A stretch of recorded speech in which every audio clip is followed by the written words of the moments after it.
जय श्री राधे मित्रों, कैसे हैं आप? आशा है आनंद मंगल में होंगे। और आपके लिए इस वीडियो के माध्यम से हम लेकर के आए हैं भगवान श्री कृष्ण की रासलीला, जिसे महारास भी कहते हैं। और भगवान श्री कृष्ण की इस रासलीला का आध्यात्मिक महत्व क्या है, इसका रहस्य क्या है, शास्त्रीय दृष्टि से इस रासलीला का वर्णन किस तरह से किया गया है, इसका आध्यात्मिक रहस्य भी क्या है, अभी अधिकांश लोग नहीं जानते।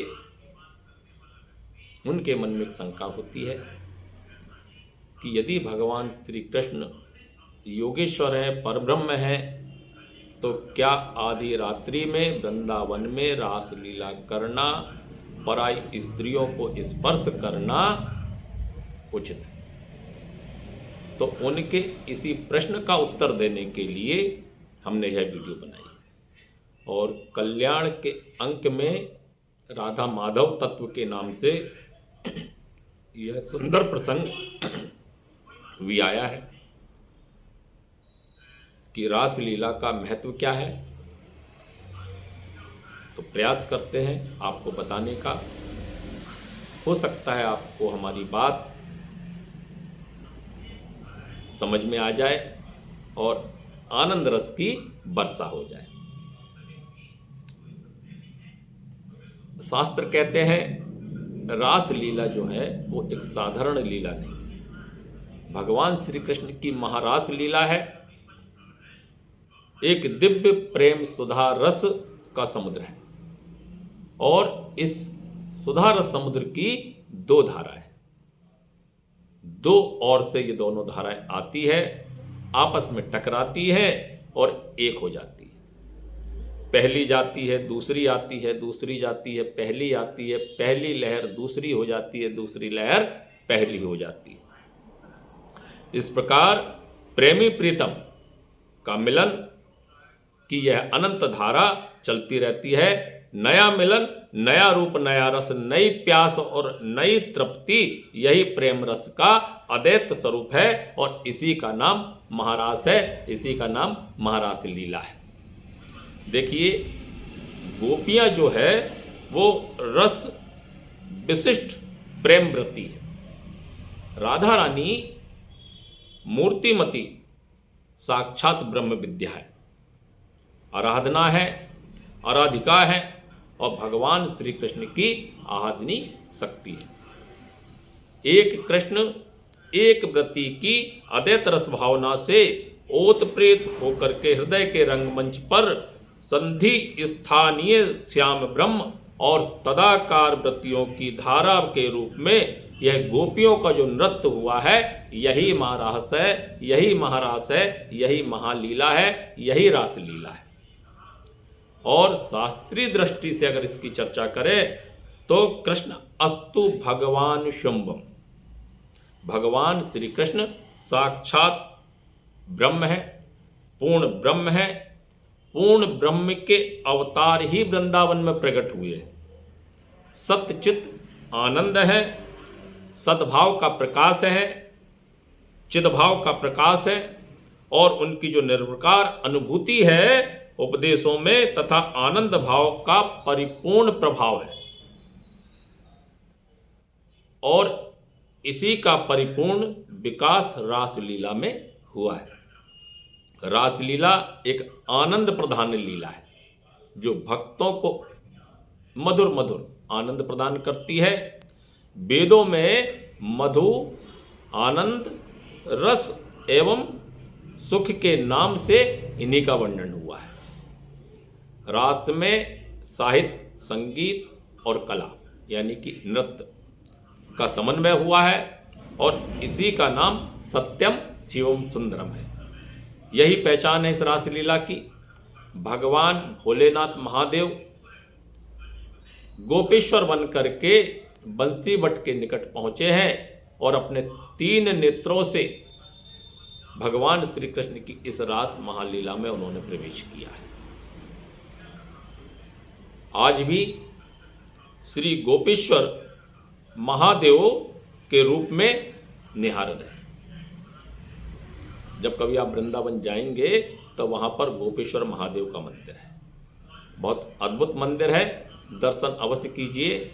और बंसीवट का वो स्थान अति प्राचीन स्थान है, 5000 वर्ष पूर्व का पेड़ बंसीवट का आज भी वहाँ पर विद्यमान है। और भगवान श्री कृष्ण की अद्भुत रास लीला का दिव्य संतों को आज भी अनुभव होता है।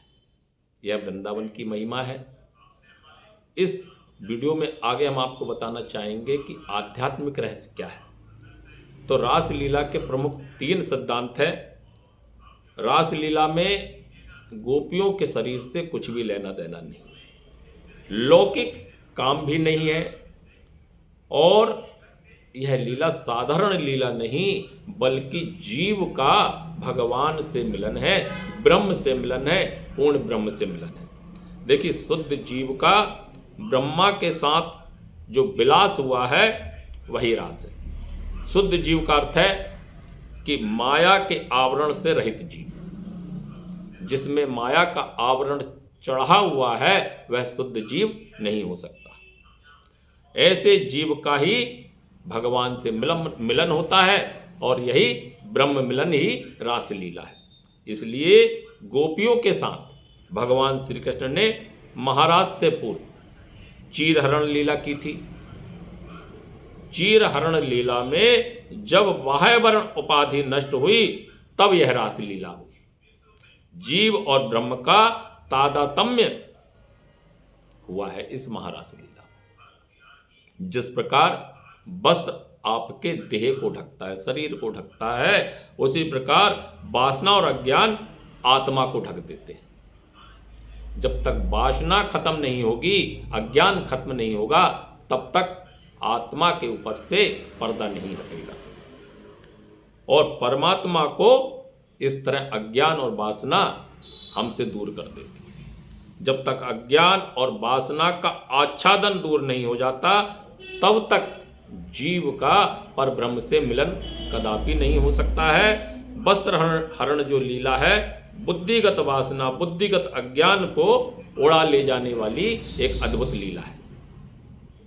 वासना और अज्ञान रूपी वस्त्र प्रभु मिलन में सदैव ही बाधक होते हैं।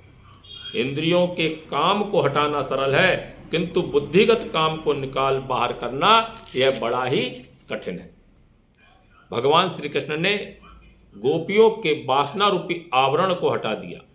शुद्ध बुद्ध गोपियों के साथ महाराज किया है।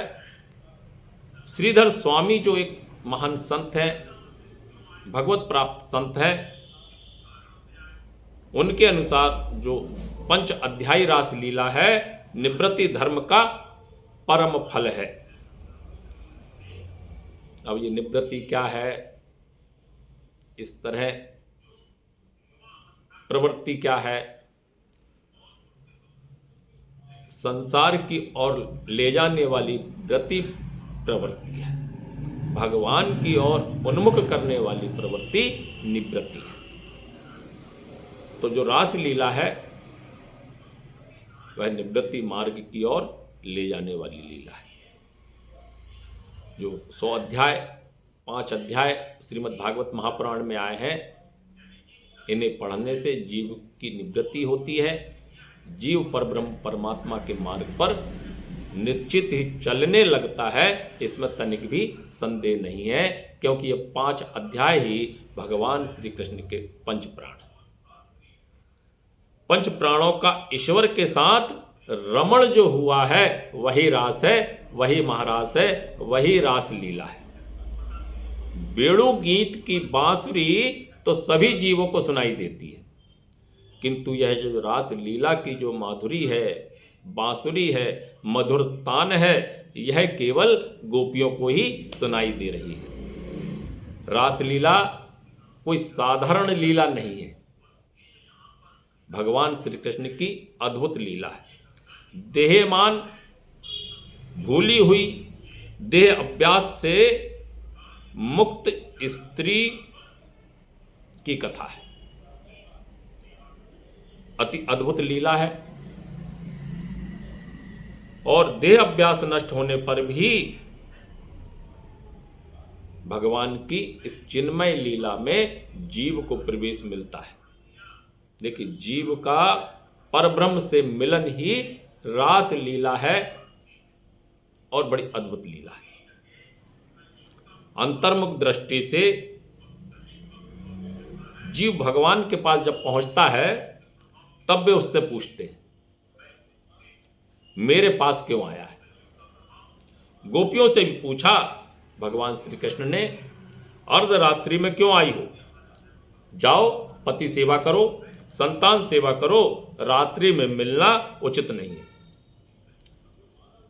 भगवान क्या कहना चाहते हैं कि जीव को परमात्मा सहज में नहीं मिलते। जीव को भ्रांति होती है, संसार में रत रहो वहीं तुमको सुख मिलेगा। भगवान कहते हैं, मैं तुमको सुख नहीं दे सकता, वापिस जाए और अपने संसार में रत रहे। गोपियां दुखी होती है, तब भगवान कहते हैं कि मैं केवल आनंद दे सकता।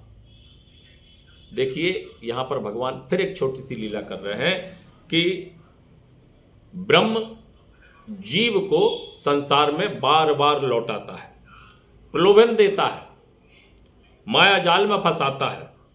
रास लीला के रसिक शिरोमणि नटवर नागर श्री कृष्ण के इतना कहने पर वह गोपियां क्या कहती है, हे गोविंद, हमारे पांव आपके चरण कमलों को छोड़कर एक पग भी पीछे हटने को अब तैयार नहीं है। हम ब्रज को लौटें तो कैसे लौटें, और यदि हम ना लौटें तो भी तो मन आपके बिना लगता नहीं, और मन के बिना हम ब्रज में लौट करके क्या करेंगे? हमारा मन अब आप में ही रमा हुआ है, हम भी आपके स्वरूप से तदाकार होना चाहते हैं।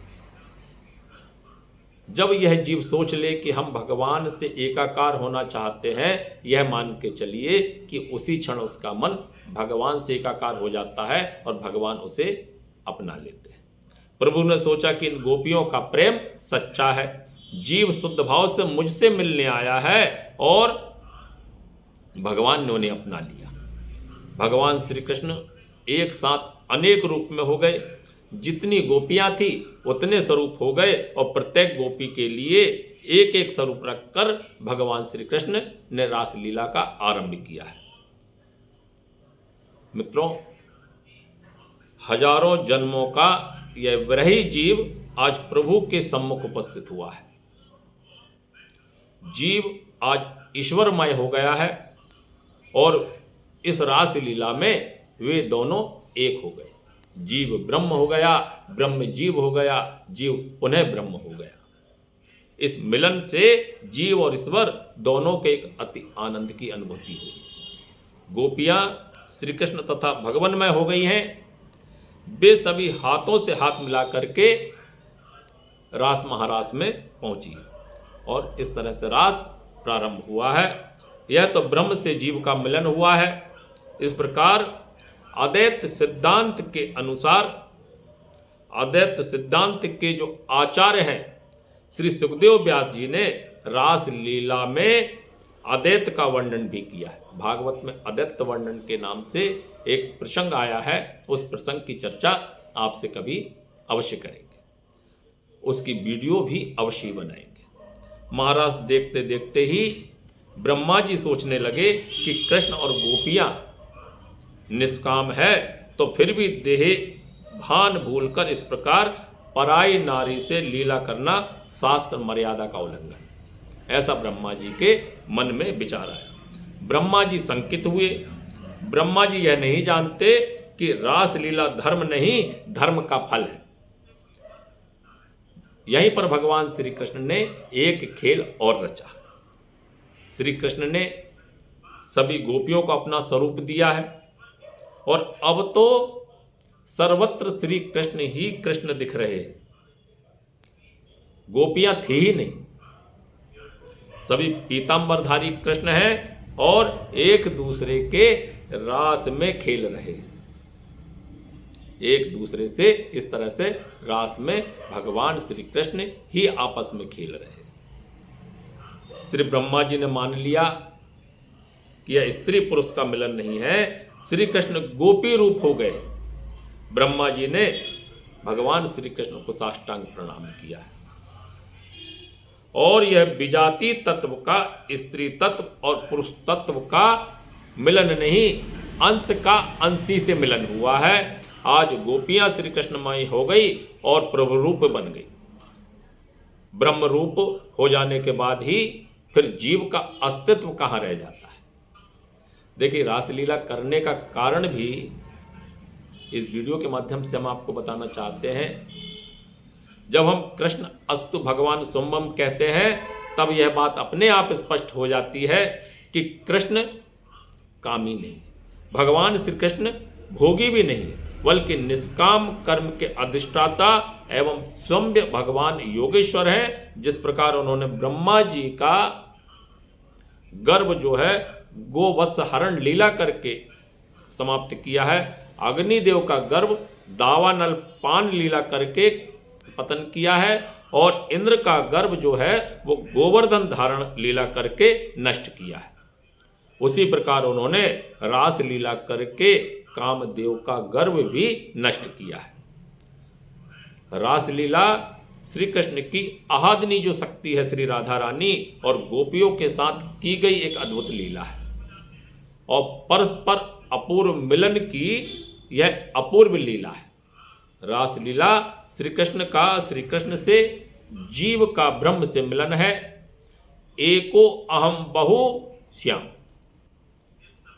लीला का आध्यात्मिक पर्यवसान है। ब्रह्म ही ऋषियों से, गोपियों से और आहादनी शक्ति श्री राधा रानी से, गोपियों से एवं जीवधारियों से मिल रहा है, यही महारास है। अब इस लीला रास लीला महाराज से एक बात तो स्पष्ट हो जाती है कि अद्वैत भाव का व्यक्त स्वरूप है यह महाराज। अंश का अंशी से अंश का अंशी में परम मिलन है। भेद बुद्धि रूप लौकिक दृष्टि का निरसन कर अभेद बुद्धि रूप आध्यात्मिक यथार्थ तत्व का महिमा मंडित स्वरूप है। प्रेम, प्रेमी और प्रेमास्पद अभिन्न प्रतिपादक है। अतः इस लीला के रसा अंश का भी अनुभव हो जाने पर जीव को भगवान का सायुज प्राप्त हो जाता है। वह सायुज हो जाता है जिसे जन्म जन्मांतर के प्रयासों से भी सिद्ध मुनि, योगी, ऋषि, तपस्वी प्राप्त नहीं कर पाते हैं। अंततः इस रास लीला के आनंदातिरेक में जीव शिव हो जाता है, और यही इस रास लीला का रहस्य है। तो मित्रों, आपको हमारी यह वीडियो कैसी लगी? अगर हमारी बात तनिक भी अच्छी लगी हो तो हमारे चैनल को सब्सक्राइब कीजिए, लाइक कीजिए, कमेंट कीजिए। जय श्री राधे, श्री सीताराम, सीताराम, सीताराम।